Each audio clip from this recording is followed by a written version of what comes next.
नमस्कार दोस्तों, welcome to my channel D K institute. तो स्टार्ट करते हैं आज की वीडियो। ये है 56 पार्ट। इससे पहले 55 पार्ट बन चुके हैं। उम्मीद करता हूँ कि आपने सारे पार्ट्स देखे होंगे। हम पढ़ रहे हैं यहाँ पे प्रॉफिट एंड लॉस लॉस के बारे में। कुछ क्वेश्चंस और देखते हैं आज, और आपको क्लैरिटी होगी आखिर क्वेश्चंस किस टाइप से पूछते हैं इस टॉपिक पर। देखते हैं आज का पहला क्वेश्चन।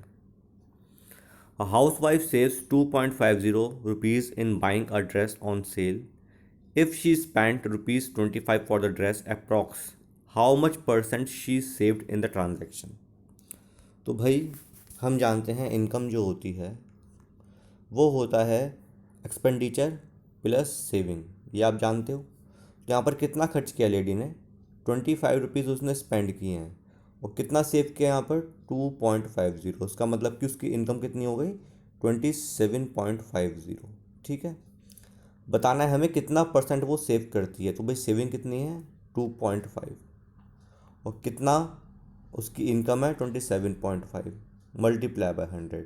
ये आप करेंगे सॉल्व तो आपका आंसर इजीली आ जाएगा। 25 वन ज़ा 25 वन ज़ा और 25 वन ज़ा, तो 100/11% जो है उसकी क्या है? सेविंग है। चलिए आगे बढ़ते हैं। A shopkeeper sells a badminton racket whose market price is 30 rupees at a discount of 15% and gives a shuttlecock costing rupees 1.50 free with each racket. Even then, he makes a profit of 20%. His cost price per racket is 30 rupees. क्या है उसका? MP है। उस पर उसने discount है 15% का, तो कितना SP हो गया? 30 मल्टीप्लाई बाई 85/100। तो ये आ जाएगा कितना? 5×3 = 15, 8×3 = 24 और एक 25, 25.5 जो है उसका SP आ गया। बट उसने साथ में क्या फ्री दिया है? 1.50 का एक कॉक भी फ्री दिया। तो 1.50 इसमें से और करेंगे माइनस, मतलब कि उसने 24 रुपये पे किए। जो सेलिंग प्राइस है वो कितना है? 24 रुपीज़। 24 रुपीज़ पे करने के बाद भी जो सेलर है उसको 20% का प्रॉफिट होता है। मतलब कि CP कितना आएगा? 100/120। ठीक है। 12 × 1 = 12, 12×2 = 24, 2×5 = 10, 5×2 = 10। इसका मतलब ये है कि जो 20 रुपये कॉस्ट प्राइस था, 20 रुपये कॉस्ट प्राइस था बैडमिंटन का। चलिए आगे बढ़ते हैं। If a person purchases a shirt, he gets 6% discount. However, he purchases two shirts, he gets 5% on the first and 8% on the second. If the price paid by person for two shirts is 925, then what will be the market price of each shirt? तो मान लेते हैं भाई market price हर shirt का 100 रुपये है। ठीक है। तो पहली शर्ट जो है वो कितने की मिली उसको? 5% डिस्काउंट पर, मतलब कि 95 की। और दूसरी शर्ट मिली कितना उसको? 8% डिस्काउंट, मतलब कि 92 की। कितना पैसा खर्च करना पड़ा उसको यहाँ पर? 5 और 2 7, 9 और 9 18, 187 रुपीज़ खर्च करने पड़े। बट हमें दिए कितने हैं? कितने खर्च किए उसने? 925 खर्च किए।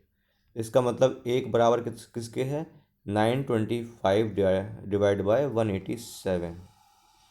तो 7×5 = 35 होता है। तो उसका मतलब कि जाए ये 5 टाइम्स जा सकता है। तो 187 5 यहाँ पर जाएगा, तो मतलब 5 से करेंगे मल्टीप्लाई यहाँ पर, तो 500 यहाँ पर ये आ जाएगा। तो MP of one shirt is 500। बात समझ में आई? चलिए आगे बढ़ते हैं। To attract more visitors, Zoo Authority announces 20% discount on every ticket, which costs 25 paisa. For this reason, sale of tickets increase by 28%. Find the percentage increase in the number of visitors. तो मान लिया भाई cost दे रखा है, पहले 25 पैसा था, 20% discount दिया तो कॉस्ट कितना हो जाएगा? 25 का निकालेंगे 80%, तो 25×8 = 200, तो 20 पैसा कॉस्ट अब हो जाएगा। माना पहले विजिटर्स 100 आ रहे थे, अब कितने आएंगे? 128 आएंगे। तो भाई पहले कितना रेवेन्यू था? 2500 था। अब कितना रेवेन्यू हो गया? 8×2 = 16, 2×2 = 4 और एक 5, 2×1 = 2। इतना रेवेन्यू। कितना रेवेन्यू बढ़ा भाई? 60। ठीक है। लेकिन हमें निकालना है कि find the percentage increase in number of visitors. तो हम इतना क्यों कर रहे हैं? मतलब कि जो है जो रेवेन्यू है वो उतना ही रहा। चलिए एक बार और देखते हैं। आपको दिया भाई 25 पैसे था स्टार्टिंग में, वो कितना हो गया, 20 पैसे हो गया। ठीक है। माना पहले विजिटर्स थे कितने, 100, तो कितना कमाया उसने, कितना रिवेन्यू आया, 2500 पैसे, मतलब कि 25 रुपये का उसको रिवेन्यू आ जाता है। बट 25 रुपये का रिवेन्यू अगर अभी आएगा और कितने प्राइस हो गया है, अब 20 हो गया है, तो बताइए कितने विजिटर्स बढ़े। तो 20 पंजे 100, 25 पंजे 125, अब आ रहे हैं 125। पहले थे 100 विजिटर्स, मतलब कि 25 इंक्रीज़ हुए, 25/100 मल्टीप्लाई बाय 100, मतलब कि 25% विजिटर्स का यहाँ पर इंक्रीज़ हो गया। बात समझ में आई है आपको? हम्म। नहीं, यहाँ भी हमने ये तो यूज़ किया ही नहीं 28% का, तो वो भी यूज़ करना है हमें। चलो एक बार और देखते हैं। आपको दिया भाई कॉस्ट है टिकट की 25 पैसे, और उस पर डिस्काउंट मिला 20% का, मतलब कि जो है 20 अब हो गया cost.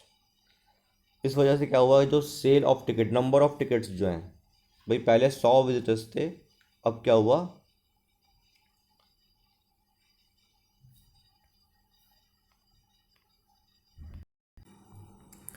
To attract more visitors zoo authority announces 20% discount on every ticket which cost 25 paisa. For this reason sale of ticket increase by 28%। Find the percentage of increase in the number of visitors. तो दोस्तों पहले जो ticket का price था वो 25 पैसा था, 20% discount होने की वजह से प्राइस जो है वो रह गया 20 पैसे। ठीक है। सपोज़ पहले 100 विजिटर्स आ रहे थे, तो कितना उसका रिवेन्यू था, 25 रुपये रिवेन्यू था। अब वो कह रहा है कि जो है सेल जो है टिकट का वो 28% बढ़ गया। इसका मतलब है कि जो है कि 128 टिकट बिके 25 पैसे के हिसाब से। तो अब कितना रिवेन्यू उसके पास आ रहा है, 25 चौका 100, 4 1 4, और यहाँ पर आ गया 32। इसका मतलब है कि अब उसका रिवेन्यू 32 है, अगर सेल जो है टिकट की वो 28% बढ़ जाती है। बताना है हमें कितने विजिटर्स बढ़ गए, लेकिन 32 जो रिवेन्यू है वो कब आया, जब उसने डिस्काउंट 20% का दिया, मतलब कि 20 पैसे के हिसाब से उसका इतना रिवेन्यू आया है। तो 20 पंजे 100, 5 दूनी 10, ये आ गया 160। तो भाई पहले थे विजिटर्स कितने, 100, अब कितने हैं, 160। तो कितना इंक्रीज़ हुआ, 60% का यहाँ पर इंक्रीज़ होता है। दोस्तों इस क्वेश्चन में थोड़ा प्रॉब्लम आई, तो एक बार और देख लेते हैं। माफ़ कीजिएगा, सही से मैं समझा नहीं पाया इस क्वेश्चन को, एक बार और देखते हैं, आपको समझ में आएगा। उसने बोला यहाँ पर कि कोई टिकट था, उसका जो प्राइस था वो 25 पैसे था, और 20% डिस्काउंट दिया, तो वो कितना हो जाएगा भाई, 25 पैसे का 20% डिस्काउंट के बाद बचेगा 80%।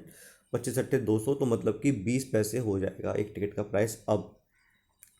तो उसमें ध्यान देने वाली बात ये है, जो ये सेल ऑफ टिकट इंक्रीज़ कर रहा है 28%, तो रिवेन्यू जो निकालेंगे हम वो निकालेंगे 25 पैसे के हिसाब से। भाई पहले सपोज 100 विजिटर्स आ रहे थे, तो उसका रिवेन्यू कितना था, 25 रुपये था। जो सेल बढ़ी है कितना, 28% बढ़ गई, मतलब कि सेल हो गई है 100 से 128। तो रिवेन्यू जो निकालेंगे ना हम, वो निकालेंगे 25 पैसे से, 25 × 128। ठीक है। क्योंकि जो प्राइस है टिकट का वो 25 पैसे है, उसके बाद डिस्काउंट दे रहा है वो, तो इसलिए जो रिवेन्यू निकालेंगे वो हम निकालेंगे 25 पैसे से। बट यहाँ पर क्या है, ये तो आ गया इसका रिवेन्यू, बट जो है एक्चुअल में जो उसने जो पैसे दे रहे हैं ग्राहक, वो दे रहे हैं कितना, 20 पैसे। तो आप सॉल्व करेंगे इसको, आपका आंसर यहाँ पर आ जाएगा। 5 पंजे 25, 5 चौक 20, 4 एकम 4, 4 तिया 12, और 4 दूनी 8, 5 दूनी 10, 5 तिया 15, 160। 160 विजिटर्स अब आ रहे हैं, पहले 100 आ रहे थे, तो कितने इंक्रीज़ हुए, 60% इंक्रीज़ हो गए। बात समझ में आई? चलिए देखते हैं अगला question. The banker's discount on a bill due 6 month hence at 16% per annum is 216। The true discount is. तो दोस्तों इसमें जो फॉर्मूला यूज़ होगा वो क्या होगा, जो ट्रू डिस्काउंट है वो इक्वल टू होता है bankers discount multiply by 100 divide by 100 plus rate multiply by time. तो देख लेते हैं, 216 multiply by 100 divided by 100 plus rate कितना है 16 है और टाइम है 6 मंथ्स का, तो 6/12 करेंगे तो 1/2 आ जाएगा यहाँ पर। तो 2 8 ज़ा 16, तो यहाँ से आ गया 216 मल्टीप्लाई बाय 100 डिवाइड बाय 108। तो ये गया 2 बार, तो मतलब कि 200 जो है उसका ट्रू डिस्काउंट है। डिस्काउंट जो है ट्रू कितना है उसका 200 रुपये, और बैंकर्स डिस्काउंट कितना आया था 216 रुपीज़। बात समझ में आई है? ये फॉर्मूला आपको याद कर लेना है। तो दोस्तों उम्मीद करता हूँ कि जो मैंने क्वेश्चन बताए समझ में आए होंगे। एक क्वेश्चन में बीच में प्रॉब्लम आई थी, वो हम गलती कर रहे थे वहाँ पर, क्या कि हम जो है जो न्यू रेवेन्यू है वो निकाल रहे थे 20 पैसे से, बट 20 पैसे से नहीं, जो रेवेन्यू निकलेगा वो 25 पैसे का यूज़ करके ही निकलेगा, पहले भी और बाद में भी। उसके बाद जो निकलेगा बाद में रेवेन्यू, उसको करेंगे डिवाइड हम किससे, जो हमारा नया प्राइस है उससे, तो नए नंबर ऑफ विजिटर्स हमारे पास आएंगे। तो दोस्तों अगर अच्छी लगती है video, please like this video, share this video and subscribe my channel. Thank you, have a very nice day.